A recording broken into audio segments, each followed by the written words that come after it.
Hi guys, it is Sam, and today I am here with a kind of a discussion video. So I've noticed floating around YouTube, Booktube, these discussion videos called How You Rate Books, and I thought this was an important thing to discuss because we all rate books differently. We all have different criteria.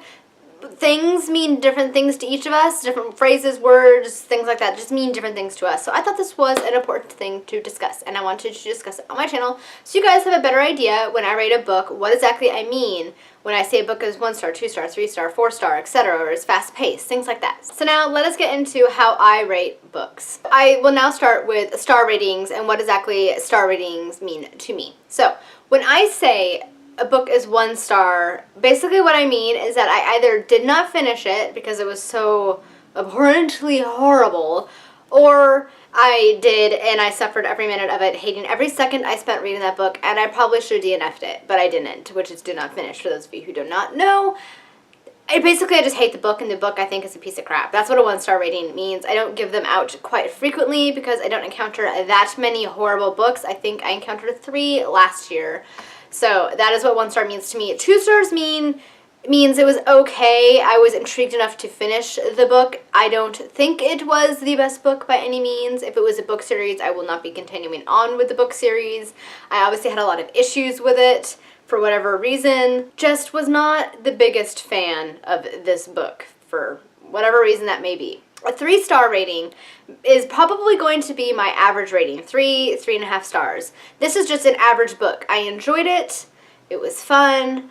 I had a good time while I was reading it. Afterwards, I was kind of like, meh, it wasn't the best book I've ever read, but I still was intrigued enough to finish it. If it's a book series, I might finish the series, particularly if it's a 3.5 star, because the rest of the books might be better. Basically, it's just your average, generic, run-of-the-mill, okay book, whatever genre it may be in. If I gave a book 3 stars, it means I enjoyed it, but I'm not going to rave about it, and I won't go out of my way to recommend it to anybody because I don't think it's that great or an amazing of a book.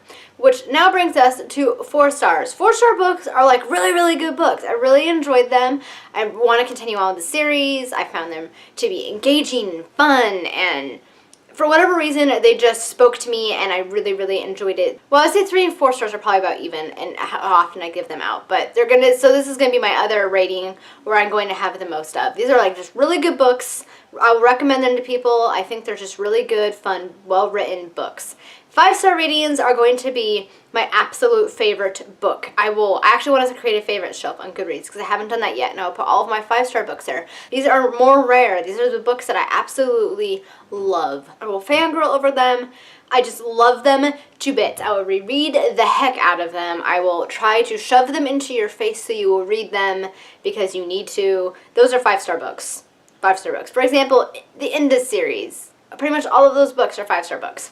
Or The Lord of the Rings is a 5-star book. Things like that are books I absolutely love. They have a special place in my heart, and they're just amazing. So that's kind of what star ratings mean to me, how I use them, what I mean when I use them. Now on to more little catchphrases you hear a lot when people are reviewing books and what they mean to me.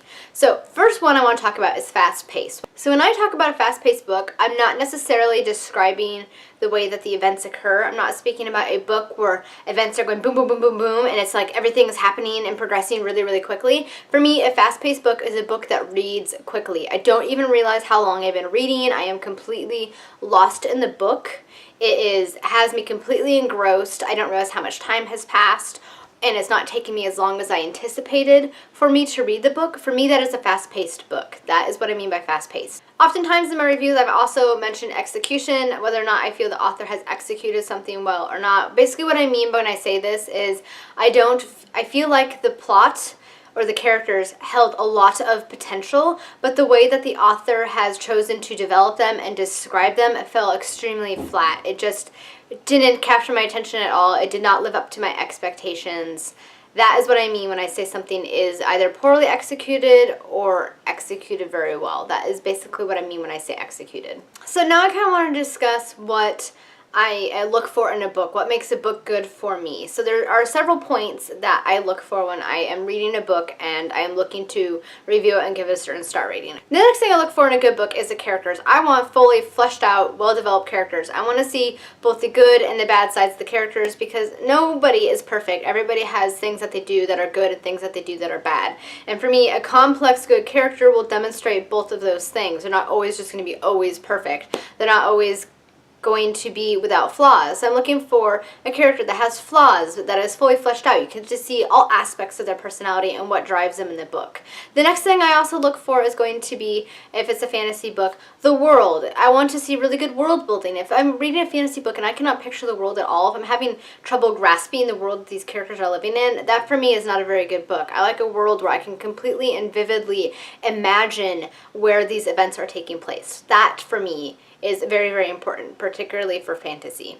The next thing is plot. I look for a really, really interesting plot. I think there's a phrase, there's like only 5 original stories ever in the world.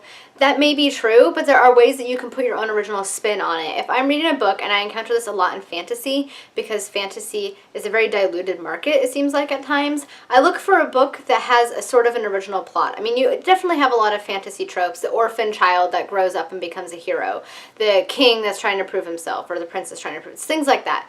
There are definitely fantasy elements that can become quite tropey, but I look for originality, an original spin on a story that may have been told before. Something that the author has contributed to the fantasy genre that has made this completely new. That is something that's very important for me that I look for in a fantasy plot. There are some books, I've read some fantasy books where I feel like I'm just reading the same thing over and over again, so I really, really appreciate originality. It doesn't necessarily mean that I'm going to give something a horrible rating because of that, but it's definitely something that will give it a higher rating if I can find a lot of originality in the plot. The next thing I look for is writing. I really enjoy intelligently written books. I don't like books with a lot of ridiculous hyperbolic language.